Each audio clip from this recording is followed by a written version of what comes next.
In many projects on Alexa recently, I found it's been so easy to deal with Alexa's footage in DaVinci. While the raw files from FP are still kind of a mystery for me, so I've decided to shoot a color chart on Alexa and FP with the same settings and light conditions. Then I spent about 3 months to make them look as much similar as I could.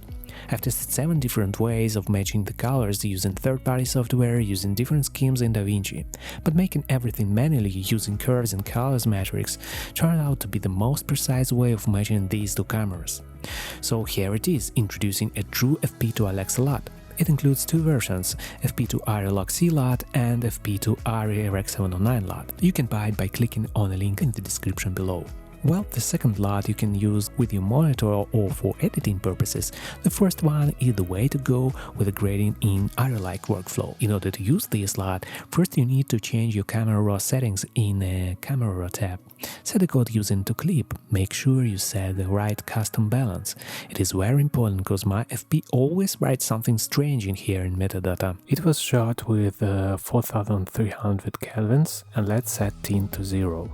Be sure you have the right exposure. It is another important thing in shooting with FP. If you shoot with ISOs from 100 to 800, DaVinci always set it to 100 and you have to raise your exposure to when you've shot your footage by changing the exposure parameter which is measured in EVs or stops here. For example, if you shot your footage with ISO 400, it is 2 stops above ISO 100 and you have to set your exposure parameter to 2. You can also use a false color LUT to control your exposure, but let's talk about it later. Another thing you have to do here is to switch to Blackmagic Design color space and Blackmagic Design thin gamma. Sorry, I'm not a big fan of working with the linear color space and my monitor is far not the best one for an HDR workflow. You can also turn the highlight recovery tool on if your highlights are clipped. Usually it adds about a stop to highlights in Sigma files. So we are done with the camera raw tab. Let's first create 3 nodes. The first one is for the fp to ARRI Alexa LUT. Let's call it fp to Alexa. The second is Look LUT, and let's first put here a simple Alexa 709 LUT. This is a built-in DaVinci LUT. If you don't have it, you can download it for free from official ARRI site. It basically transforms ARRI Alexa to Alexa 709. And the third tab will be false colors LUT from my package. Let's switch it off for a moment. So here I see the skin is a bit dark, so I turn on my false colors node and check the exposure. Basically it is all to your taste. A classic advertising look dictates you to keep your skin tone, in case it is a white skin tone like we have here, somewhere in between 2 grays. So I have to add 1 stop in my camera raw tab. Now it's fine. I switch off the false colors tab and here it is, Alexa Look. You should also keep in mind one important thing about Alexa Look. Most of the time when I shoot on Alexa I use CinePL optics. Usually it has a green, blue or a bit yellowish tint, so keep it in mind.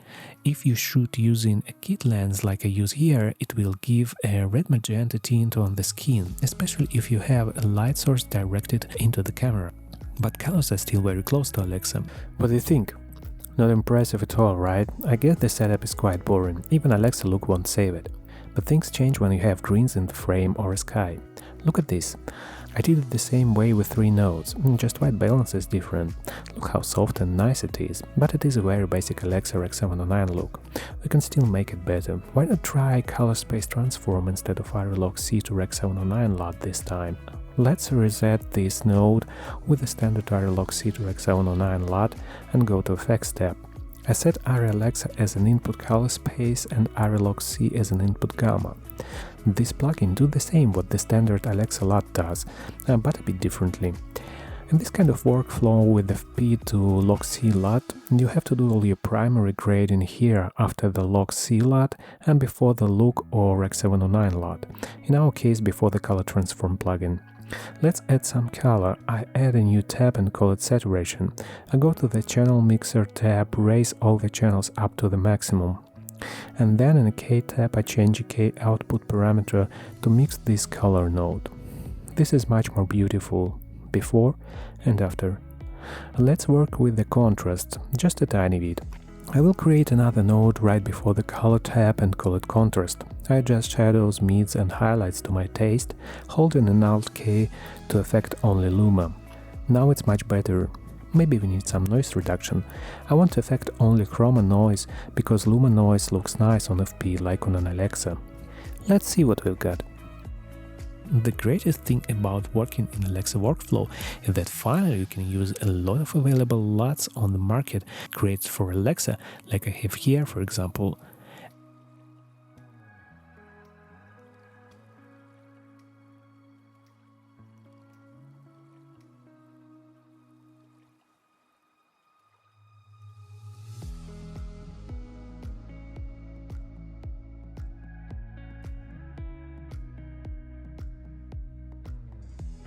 Also remember that if you want to key any color using a qualifier, it is always better to do it this way. First you create a corrector, then apply an ARRI Rec 709 LUT and key what you need here.